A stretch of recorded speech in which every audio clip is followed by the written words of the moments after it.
Hello, everybody, and welcome to this edition of HCAM Sports Talk. In just a moment, we'll have Andy Barron from MyFM 101.3 joining us, as well as HCAM contributor Jarred Keene to talk some NFL. But first, here are the latest Hiller happenings. On Tuesday, September 12th, Hiller Girls Soccer hosted Medfield in a crucial TVL Large matchup.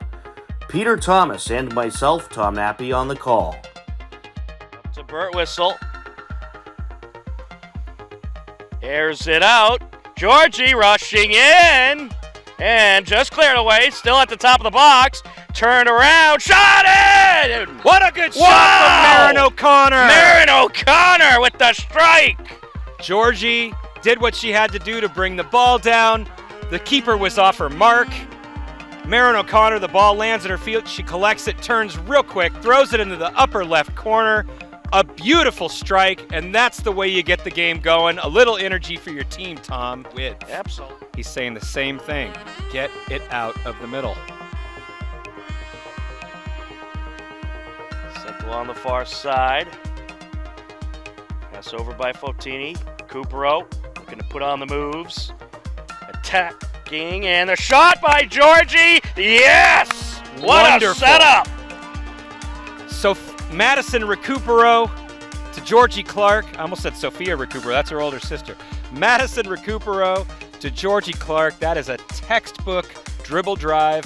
And there's Georgie just opportunistically camping out 3 yards from the goal line. She is never going to miss from there, Tom. Georgie Clark grabs an assist and nets a goal as the Hillers went on to defeat Medfield 2-0. The Hillers also captured a 4-1 road win in Holliston the following Friday. The Hiller girls are the lone undefeated team left in the TVL Large with a record of 5 wins and no losses. On Thursday, September 14th, Hiller Boys Soccer hosted Holliston in a big TVL showdown. The Hillers got the scoring going early and often. Milo on the entry. Into the box, out in front, deflected, and off the shoulder and in goes Jan Advelink. What a goal to start this one off for the Hillers. Oh, Advelink just playing that one out of the air, able to shoulder it in. Good throw in there by Will Bilabreski. Shot and top shelf! What a score! Federico Rossi makes it 2-0. Bauschman gets it up over to Rossi. Rossi over to Ainelli, driving in. Past the keeper. Can he get there? Yes, he can! Jack Ainelli, the captain, makes it 3-0 Hillers. Ainelli just burning by everybody. The Hillers net 3 goals in the first half, and that would be all they need to grab the 3-0 win over Holliston. The Hiller boys are the only undefeated team left in the TVL Large with a record of 4-0. Also on Thursday, September 14th, Hiller Girls Volleyball hosted Holliston. Steve Sweetapple and Matt Clancy on the call.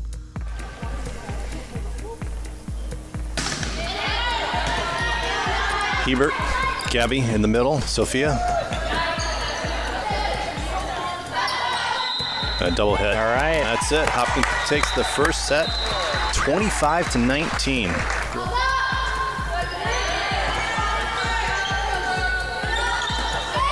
Wow. And Holliston takes the second set, 25-18. Pelletini serving. Olivia handles that. Adriana. Right and through. That's it. Let's Hopkinton go. takes the third set, 25-21. Stasovich back to serve. Match point for the Hillers.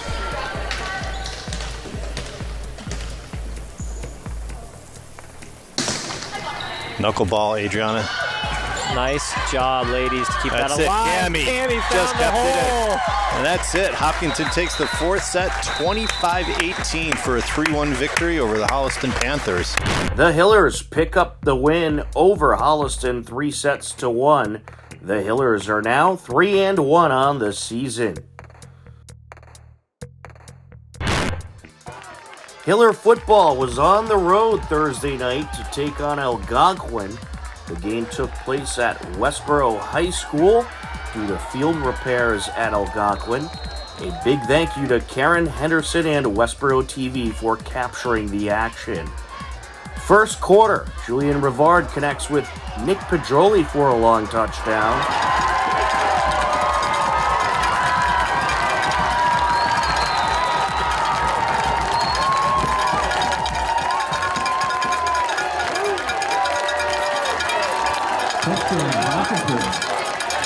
An 85-yard touchdown connection and the extra point puts the Hillers up 7-0. In the second quarter, Rivard connects with Charlie Petruni.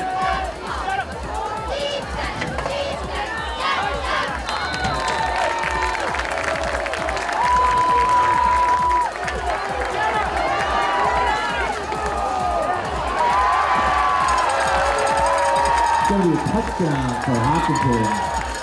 Completed from number 7, Julian Rivard, to number 8, Charlie Petruni. A 12-yard touchdown pass and the extra point makes it a 14-0 Hiller lead. Ja'Kai Bellafato had the final touchdown of the game with a 5-yard rush into the end zone in the third quarter.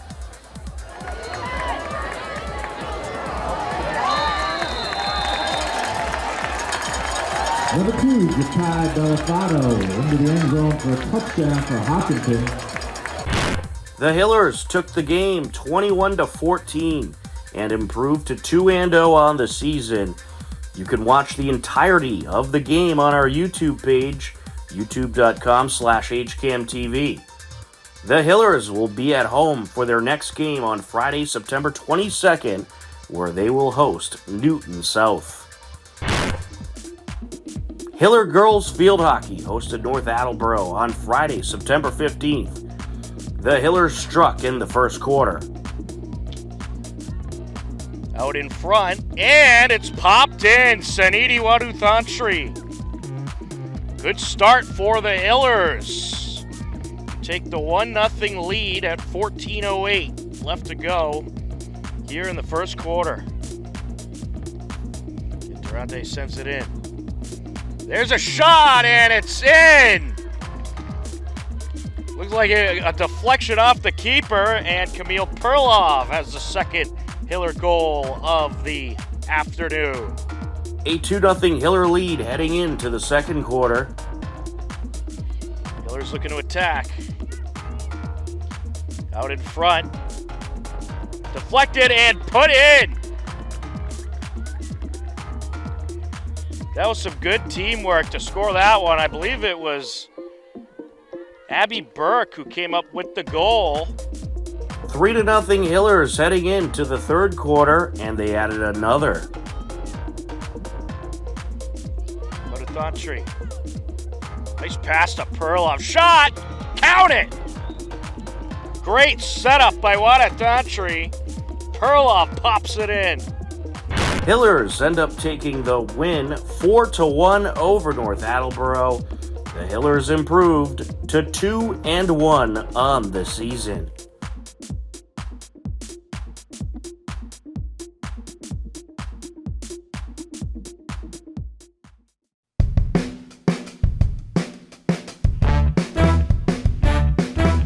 Welcome to Bragging Rights.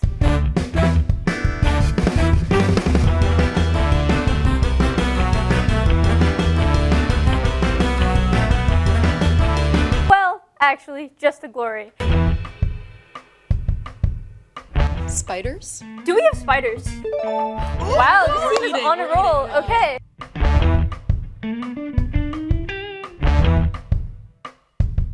This is going completely downhill. Yeah, I honest agree. here. Our ship is going down. I agree with that statement. Teams, please write down your risks. What is a state in the western part of the United States? Come on, world map. Where are you when I need you?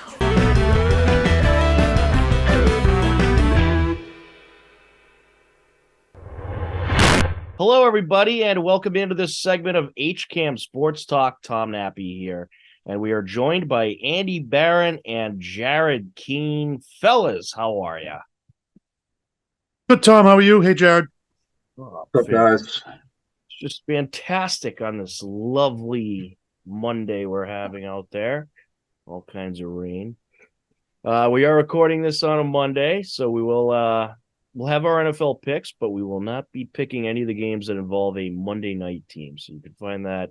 I'll try to remember to post it on the website this week with the episode. But in any case, before we get into discussion about week 2, let's take a look at our pick records. Why don't we? I did not have a good week at all. I went 7-7. I'm 18-12. Jarred had a better week than he thought and did pretty good. He went 8-6. He's 18-12. Andy Barron had a good week and climbed right back into the race. He went 8-6. He's 17-13. Steve Watson fell a couple notches down. He's at 16-14. And Mike right in the race with me and Jarred for that top seed at 18-12. So it was an exciting week 2. Lots of upsets. In Steve's case, the Patriots game was an upset, but for all of us, we all picked Miami. So we're unfortunately right on that one. Of course, we're not rooting for Miami on this show over the Pats, but an unfortunate loss for the Pats.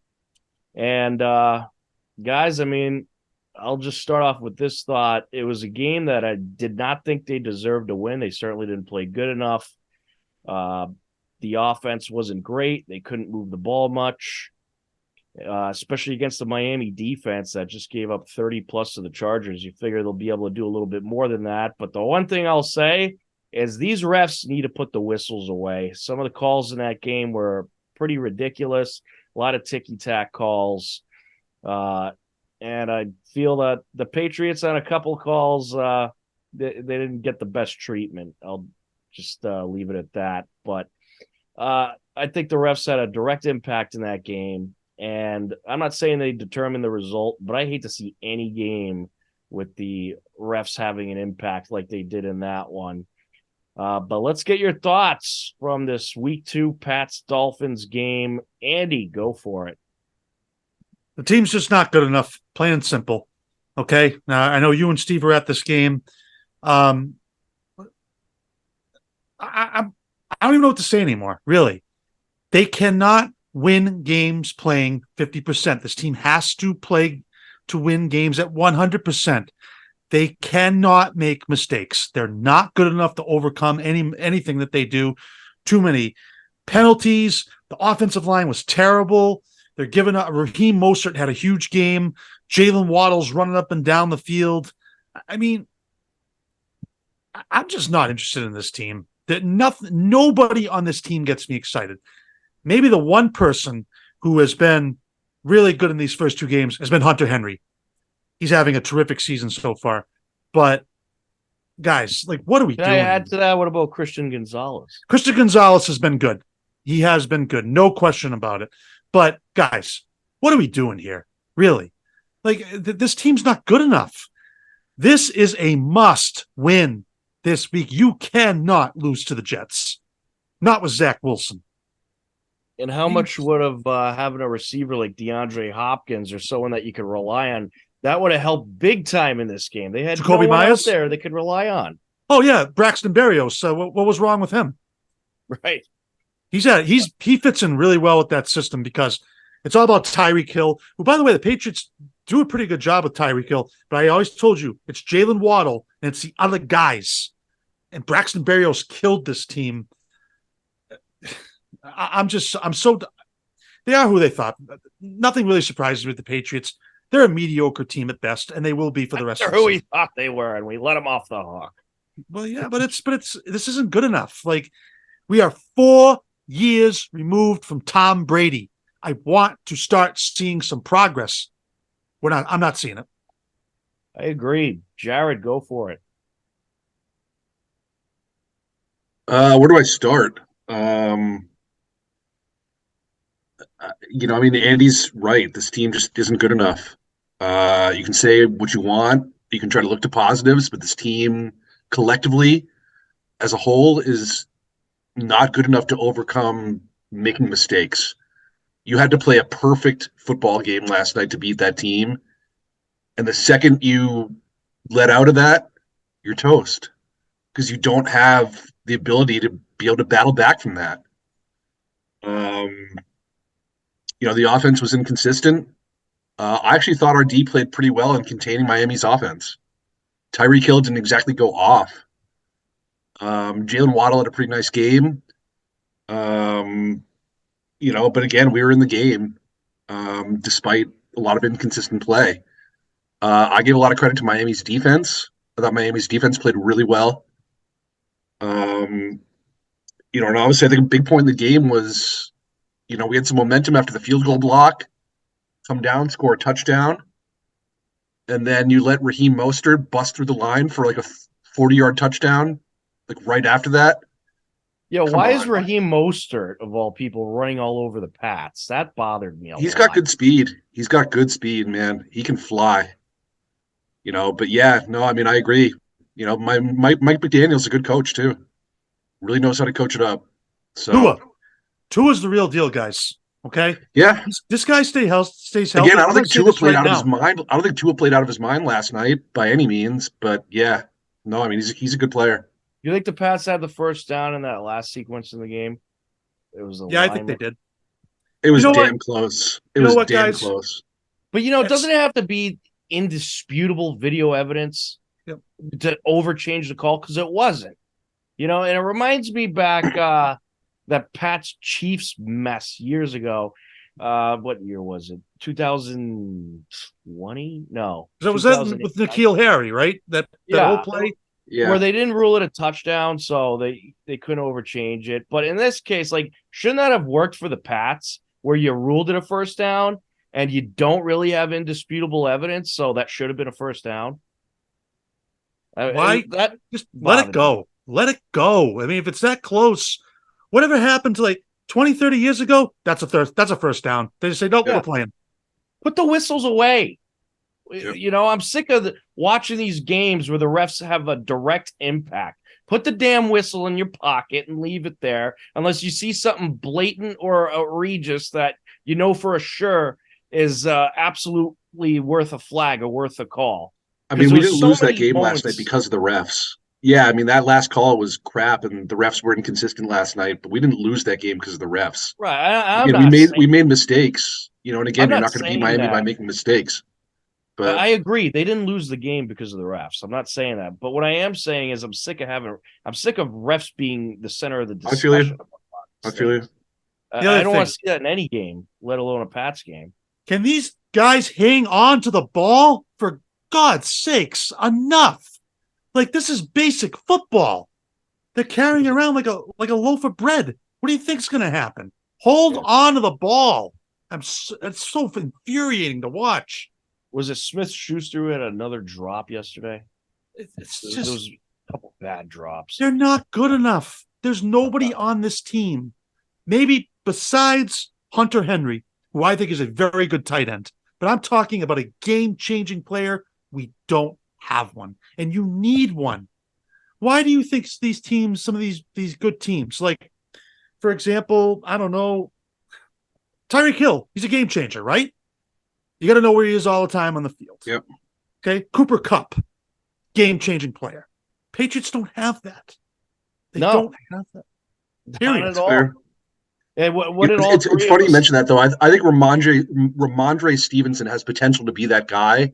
We got to see a little bit more from him. He looked good in a few bursts last night. I mean, again, he's big, he's physical, he runs hard. He kind of brings a different element that we haven't had in a while. But yeah. You could be a contributing player, but you need that superstar. You need that DeAndre Hopkins. You need that Tyreek Hill. Maybe you don't get a guy as elite as that, but DeAndre Hopkins, that would have been a great pickup.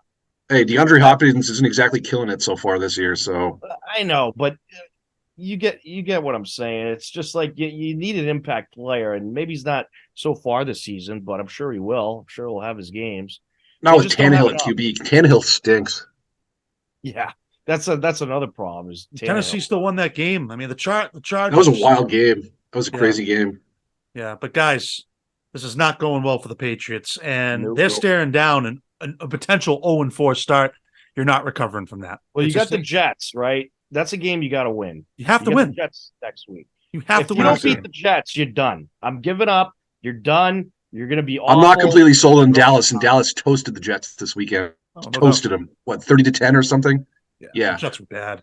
I won't be sold on Dallas until they clinch the first seed in the NFC playoffs. I'm pretty sure Zach Wilson was the leading rusher yesterday for the Jets. The Cowboys D just annihilated the Jets rushing attack yesterday. Insane.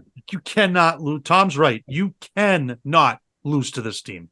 No. You have to win this game. You start off 0-3, you're done. You're absolutely 100% done. Throw in the towel. Become a Bucks fan or something. You're done. The Bucks are playing well. They are. Wow. They looked good yesterday. I texted you guys the other day. I did not see that coming. They're 2-0. They look good. Yep. Well, we all picked the Bucks, so that's good. We got something right? Yeah, that's about it. Speaking of, I think Mike Evans has scored more fantasy points this year already than he did entirely last year for me. He looks good. Yeah, he looks I know. He had a nice game. I don't have him this year. I had him last year. He was atrocious. I had Evans. Was it Evans? Yeah, it was Evans, and he did nothing for me. Of course, this year I don't have him. He's great. All right, let's get into it. Picks week 3. San Francisco 49ers hosting the New York Giants. Thursday night football. Is there anyone that's going Giants here? No. I don't. No, not a chance. By the way, actually, that was an insane comeback by the Giants yesterday. Absolutely insane. How did they? Again, what does that say about Arizona as well? Arizona's atrocious. Both those teams are atrocious. Yeah, they're not beating the 49ers. I'll tell you one thing that's really impressive about Arizona. They find new ways to lose games constantly. They do. I can't believe they lost that game yesterday. I could not believe they lost that game. No. Wasn't it like a 21-point lead at one point? Yeah. Yeah. You lost to that. Also, I think Saquon Barkley's out a few weeks. I think he hurt his ankle in that game and is out a few weeks. So, yeah, the Giants are toast. They have this game is going to be the Niners are probably going to win by 3 touchdowns. It's 42-7. Give me 42-7 San Fran. Give me 56-3. Yeah, Barkley getting knocked out. That's great for my fantasy team. The Giants have no shot. None. So far, I've had Aaron Rodgers knocked out week 1 and Barkley week 2. Okay, I'm not a happy man today. No, I wouldn't be either. I did pick up Kyron Williams, though, who I think is going to be nice pickup. Really nice pickup. Rams. I don't know how I ended up. I missed on him. All right, moving on to the Sunday games. Indianapolis at Baltimore. Is anyone going Colts here? No. No, Baltimore. No, Baltimore. The Colts. The Colts aren't good enough. What a terrible game between the Colts and Houston. That was bad. Close. I went back and forth, but it was just terrible football. Not good football. No, I agree. All right, Tennessee. I actually had Aaron Jones out in fantasy yesterday. I picked up Zach Moss, who had a nice day for the Colts yesterday. So I was quite happy about that. All right, Tennessee at Cleveland. We'll skip that one. Cleveland taking on the Steelers Monday night. Should be an interesting game. We'll see if the Steelers continue to look awful like they did in week 1. All right, Atlanta at Detroit. Atlanta beating Green Bay, coming from behind. Impressive win by the Falcons. Detroit getting clobbered by Seattle. Their defense looked like absolute trash. I have lost all confidence in Detroit once again.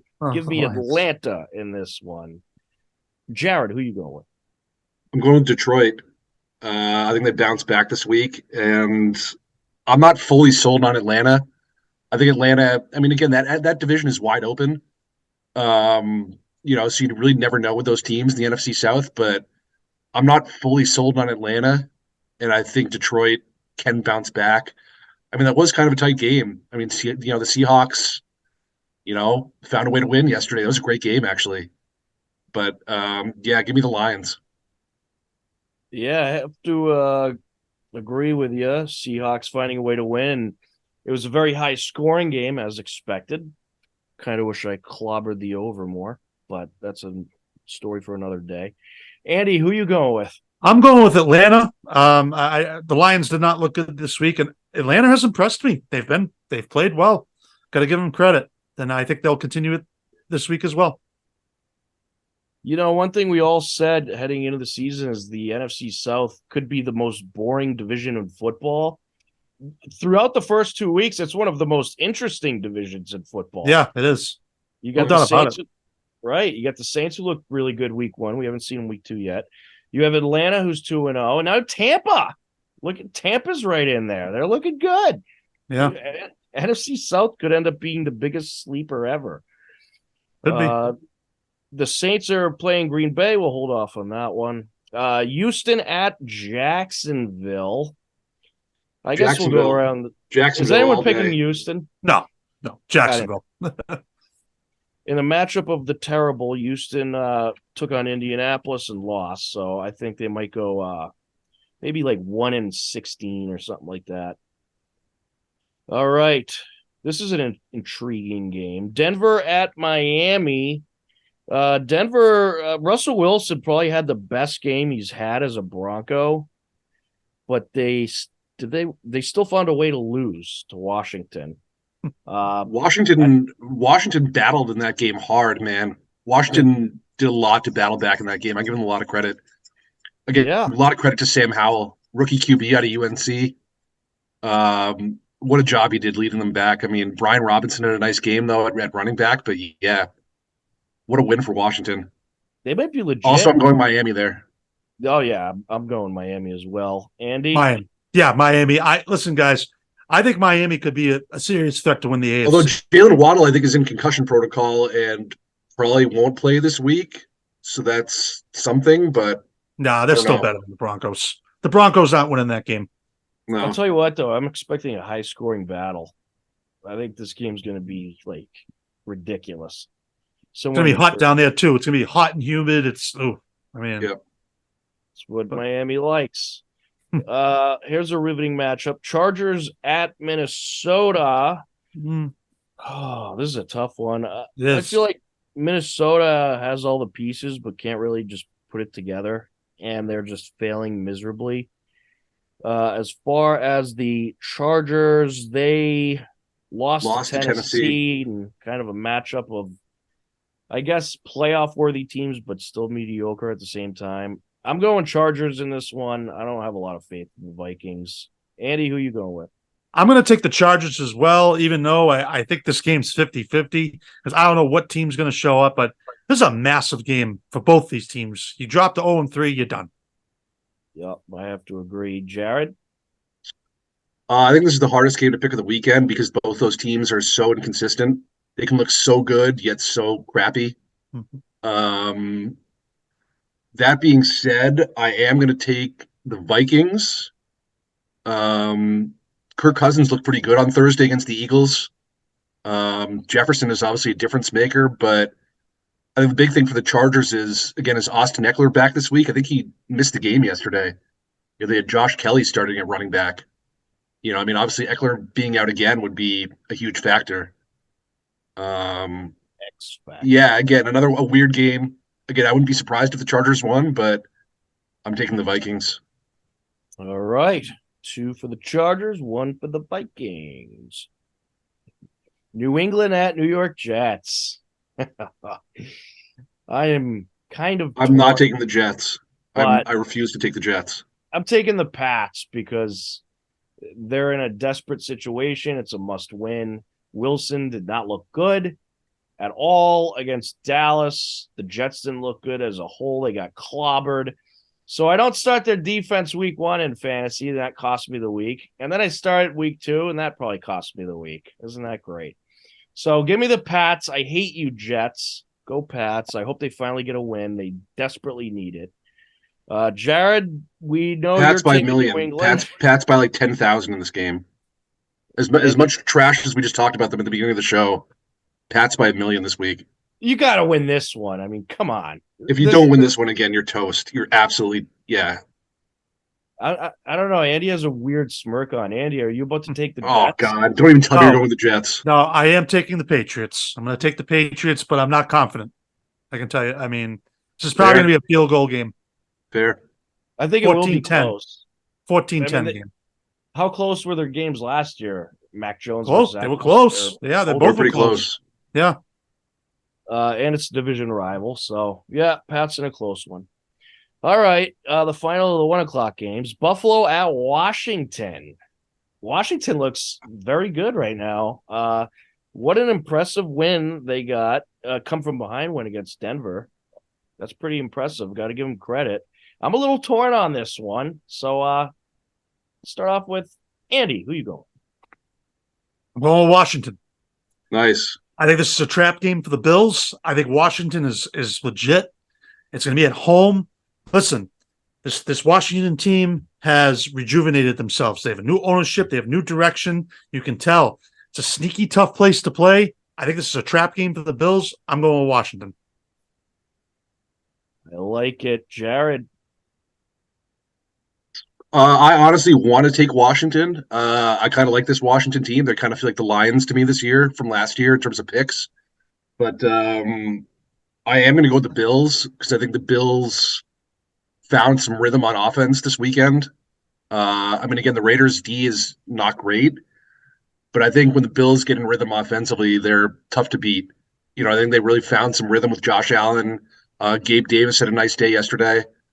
I don't think they'll smoke them, but I'm going Buffalo here. All right, I like it. I like Washington not to win this game. I'm going Buffalo, but I think Washington has some real potential. I like the quarterback. He's looking good.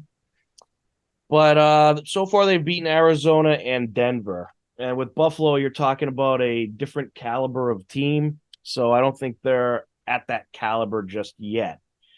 Might they be able to sneak out a win? Very possible.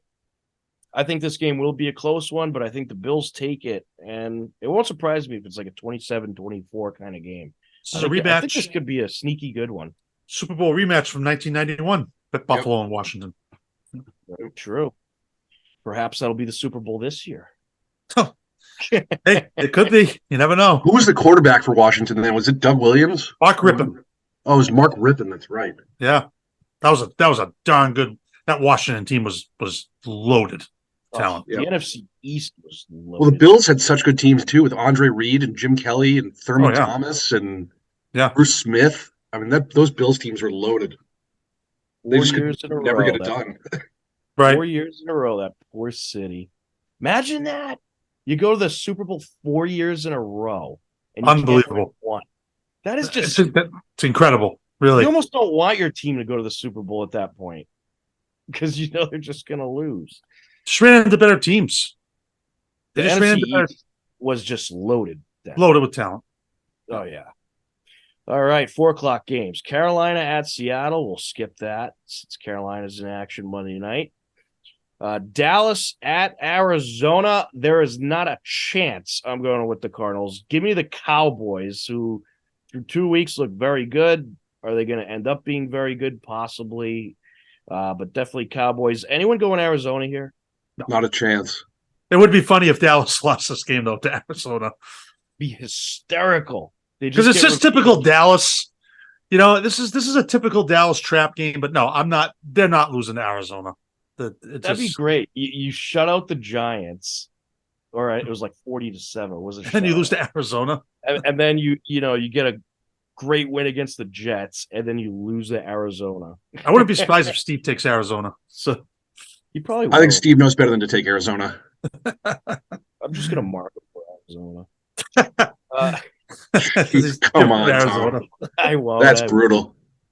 That's mean. That's cruel and unusual punishment. Chicago at Kansas City. Anyone with the Bears for the upset?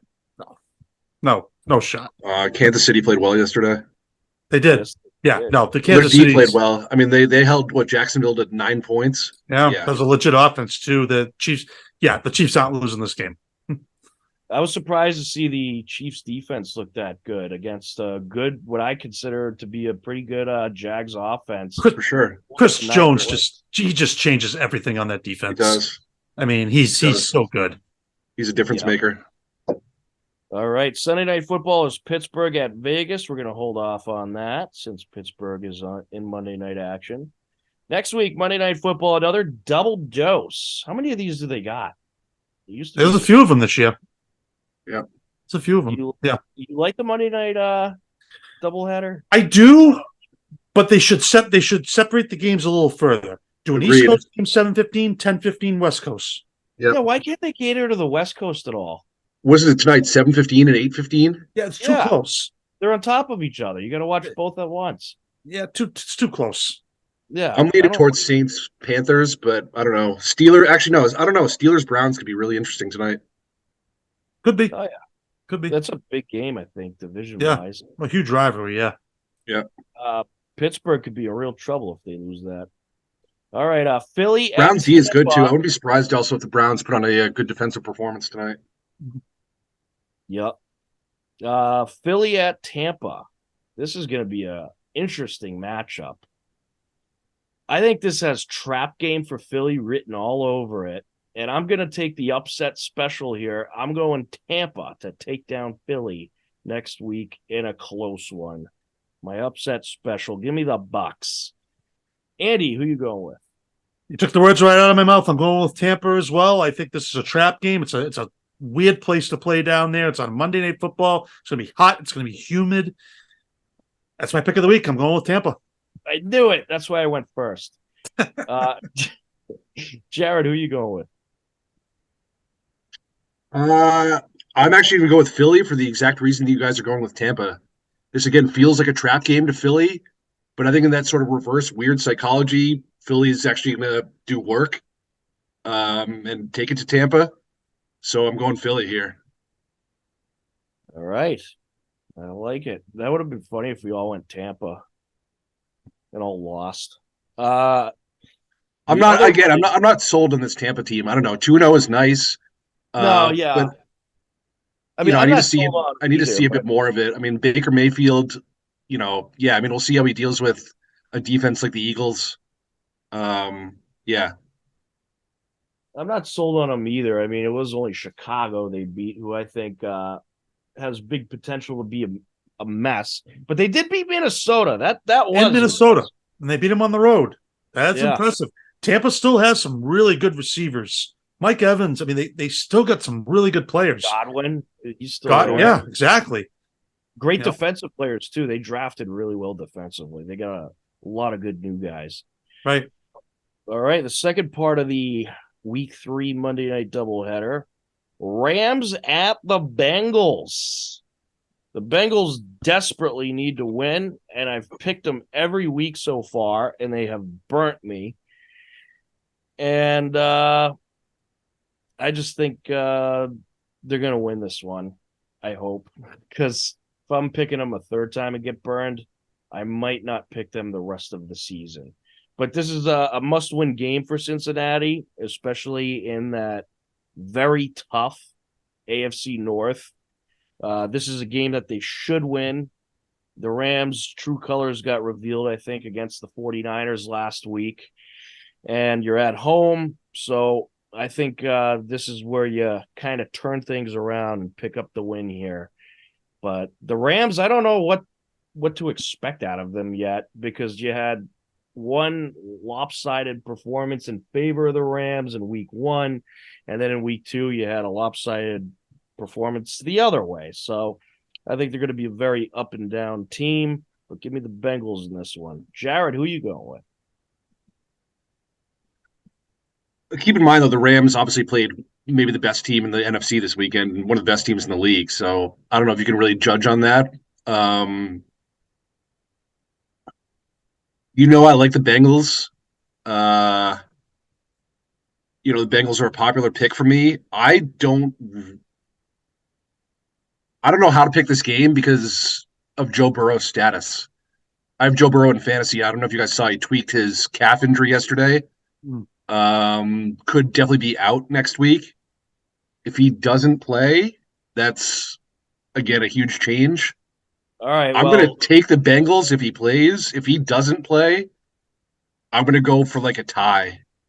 All right. So we do have our quarterback rule that we implemented last year that if it's found out after we made our picks, since we make them so early in the week, that the main quarterback, it really only applies to quarterback. We're not doing running backs or anything like that. But if the quarterback's out and that has a huge impact on the game because it's someone good like Joe Burrow or, obviously if it was like Mac Jones, we don't have to apply this rule. But if it's like Joe Burrow or someone good, we'll apply the quarterback rule.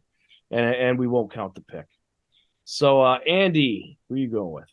I'm going with the Rams. I know they lost to the 49ers this week, but they've looked a lot better. The Cincinnati team doesn't seem right. They just don't. I think they brought Joe Burrow back too soon. Yeah, and I'm definitely going to go Rams too if Burrow's out. It's a must win. I mean, they cannot. They dropped 0-3. They're done, especially with Cleveland in that and Baltimore in that division. You're not coming back from that. Yeah, but I mean, they started off 0-2 last year. But 0-3 is different. That's a huge hole to dig out of. You can't. I mean, I've never heard of an 0-3 team really turning their season around.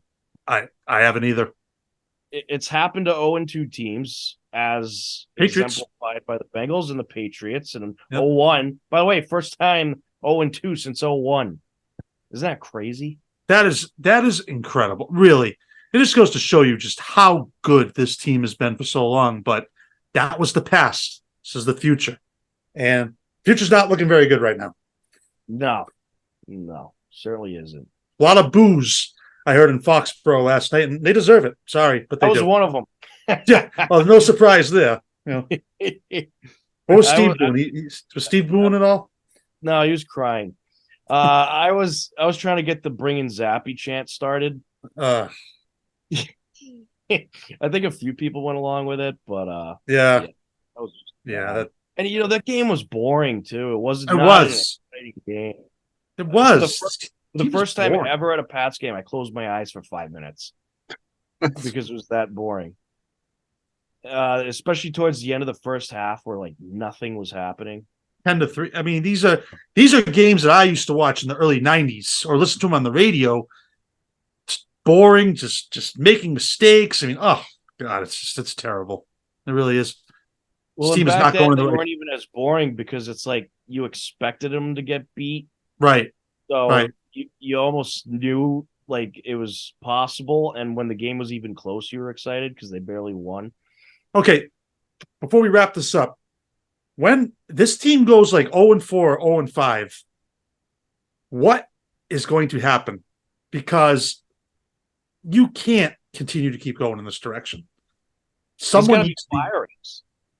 There has to be. There has to be. You can't allow this. I mean, I'll tell you this though: if they beat the Jets and they're 1-2, all those issues and what ifs, they'll be put on hold because they're 1-2. If they go 0-3, this is going to be a discussion to have for sure. Yeah, but then you're 1-2 going into another tough game. Still, like then you could easily be 1-3. Yeah, they're not beating Dallas, right? Not and Dallas. Even at that point, if you're 1-3, it's a discussion to be had. But I think you got to kind of wait. I think the Jets game is going to tell us a lot. Like the Jets game is going to tell you if they could even compete with mediocre teams. It's going to really kind of let you know, are they mediocre or are they really bad? Because they have the potential to be really bad. Yeah. They could be playing for a draft pick. Potential to be mediocre. They might be playing for a draft pick, guys. You really got to stop thinking about that. They very well could be playing for a draft pick. You just look at the roster. It's just so up and down the roster, just so mediocre. If that might even be worse than mediocre. They did not do a good job at assembling a team this year. No. I think that's pretty evident. They're not elite. We know that. They're not elite. They're not in the Super Bowl discussion. They're not even in necessarily the division winner discussion. They're not better than Miami and Buffalo. They're They're not the better only than team in the AFC East, 0-2. Wow. That's pretty awful when you look at it that way. It's pretty bad. Yeah. All right. Now that I'm depressed, let's get into final thoughts. Jarred, any final thoughts? Oh man, I'm unprepared. Want me to go to Andy first? Pass. All right. If you think of one, let me know. Andy, any final thoughts? Yeah, high school football underway, of course, in our area Nice. right now. Uxbridge, Franklin, Milford, Hopkinton, and even Nipmunk, 2-0. Got a lot of good starts right now. It is still really early in the season, so we'll see what happens. But right now, these teams are playing pretty well, and it'll be interesting to see how they progress through the season. It's a pretty quick season, but right now, some of these teams are really, really playing good football, and could be making Super Bowl runs to Gillette. I like it. I'm very pumped for this Friday's Hopkinton game. They're hosting Newton South, a very unfamiliar opponent, a team that I don't think I've ever seen before. Newton South, I believe, is 1-1. They play in a very tough league, though, so it should be a great matchup and a crazy atmosphere over at Hopkinton High School this Friday. Great win by the Hillers in week 2. They took down Algonquin 21-14, and thanks to our good friends at Westboro TV, you could actually watch that game. It's available on our YouTube page. They were kind enough to film it for us. Big shout out to Karen Henderson over there at Westboro. They're kind enough to film it for us so we could have it for highlights and for your viewing pleasure. It was a great game. There was a crazy 85-yard pass from the Hillers' new quarterback, Julian Rivard, who has had a terrific season so far. And despite the fact they got a young offense, they brought back some great experience on the defense. And I'll tell you, even though they got a young offense, new quarterback, they're looking good. They're looking really good. I'm impressed. So I think they have their goals set high this season, and I think they're going to be very competitive in the TVL large. And we got a lot of great games coming up with Medfield, Westwood, and of course they got Holliston on the road. That's going to be a doozy. So stay tuned. It's going to be a fun football season.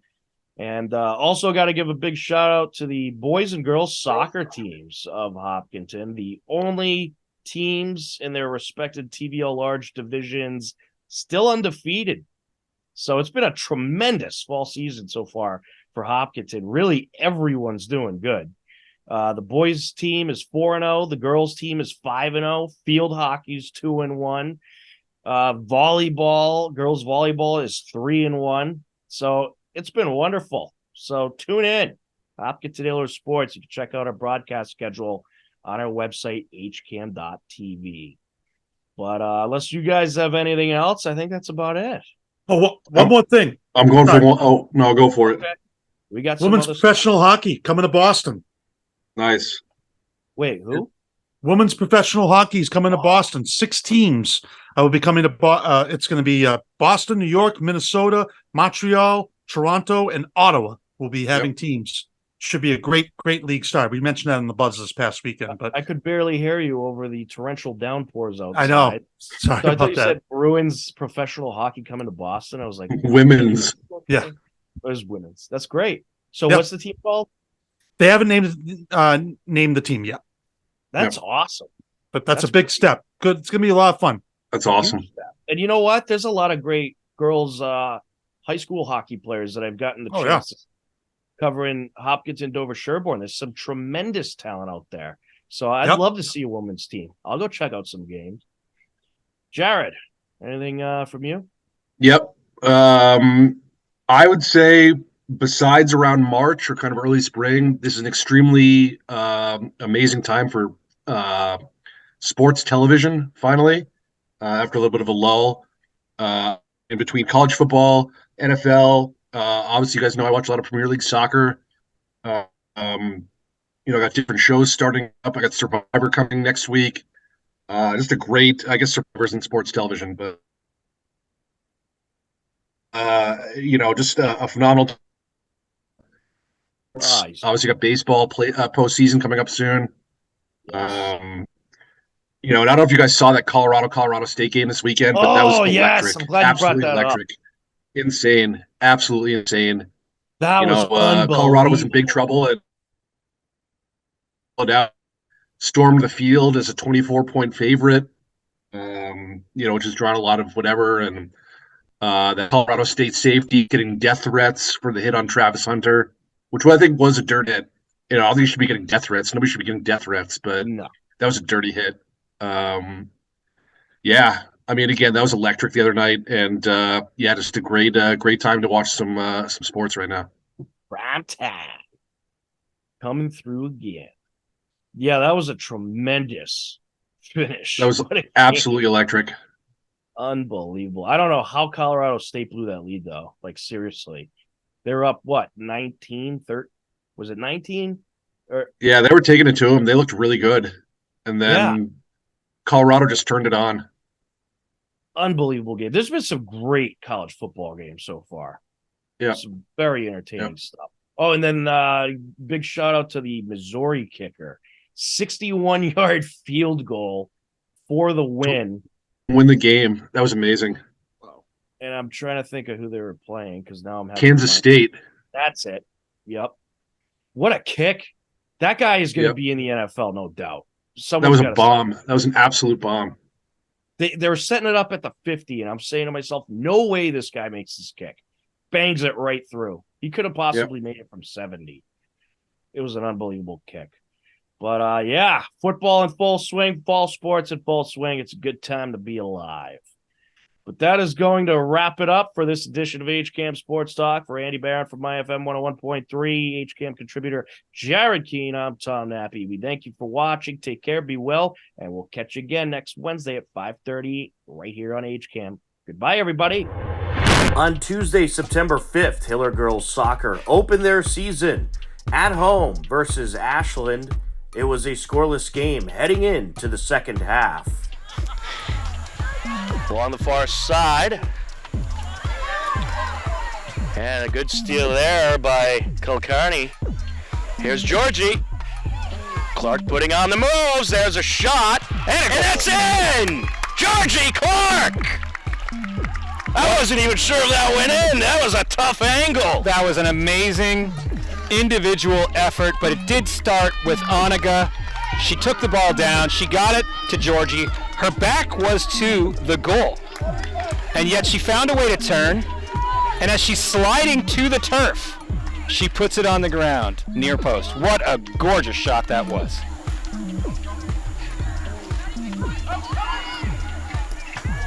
Aired out. Into the box. Recupero trying to get there and puts it in. How about that? What an incredible situational awareness from Madison Recupero. She sees Tripp coming out off her line, and she doesn't try to collect it with her chest or her thighs. She sees it, and she's like, oh, that's just a quick little header. Pokes it in, near post, right behind Tripp. Nothing she can do. Hillers go up 2-0. The score comes with 23:50 left to go. Madison Recupero made it a 2-0 game, and that's how the score would stay as the Hillers start off in the win column. On Thursday, September 7th, 1-0, Hiller Boys Soccer hosted Norwood in their home opener. They got the scoring rolling in the first half. Facing the team this year in his senior year, into the box, nice kick, shot, and it is in! Credit Jana Advelink with the assist. I believe that was Iannelli who popped it in.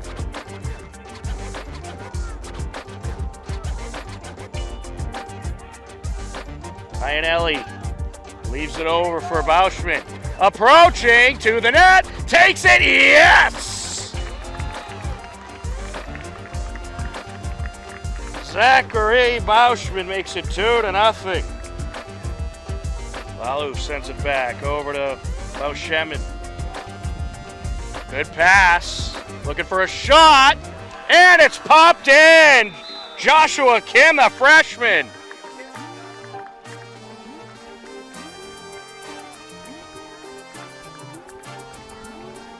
And he just had a great look there. And able to pop it in, wide open shot. And he takes advantage. It was a 3-0 Hiller lead heading into the second half. They added more. Airs it out, looking for Andrew Bialabreski.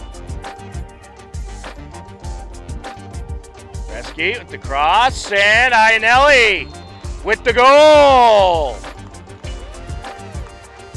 That was smooth by the Hillers. Jack Ionelli with his second goal of the game. Andrew Bialabreski with the assist. And it's 4-0 Hillers at 26:09 left to go in the second half.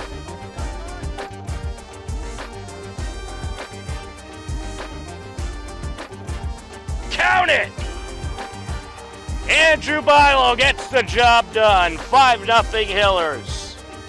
Hillers take the win 5-0 and improve to 2-0 on the season. On Friday, September 8th, 1-0 Hiller Girls Volleyball hosted Norwood at home. Steve Sweetapple and Matt Clancy on the call. Nice set by Gabby. A little paintbrush from Jordis, but we'll take it. On the opening. Ooh. Oh, Nice kept alive by play. Pia. That's Nice it. job by the Hiller defense. Hillers take the first set, 25-13. There's first ball, first ball. Oh, they got lucky. Elsa. Yes.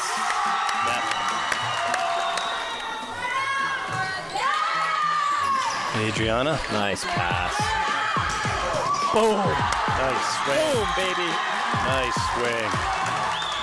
Elsa thumped it. Nice serve. That's going to be nice. Way to play, Elsa. Way to be there. Nice. What a serve.